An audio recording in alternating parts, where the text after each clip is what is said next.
Air taxis and drone deliveries are getting closer to becoming an everyday and everywhere reality.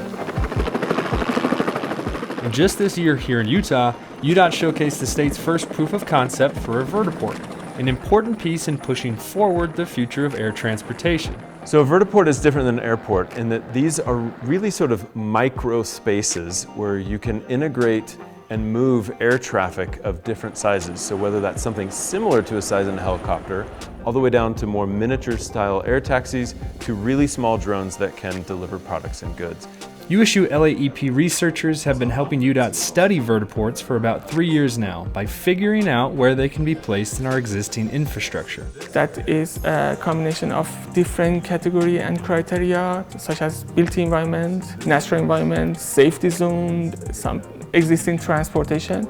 Initially, they sifted through satellite and GIS data, but now they're in the process of analyzing the sites in person to determine if they meet the criteria. We made a suitable plan for all Wasatch Front, and then we select top 10 based on their suitability score. Now we conduct an in-person analysis and found which of them are good, which of them are not good. The goal is to give UDOT these recommendations and then produce a document and scorecard on how best to do future site selections. This is kind of a new, exciting opportunity for us in transportation. We now have new technology with a whole range of different types of air vehicles and an opportunity to think about how we connect the whole transportation system from ground to air.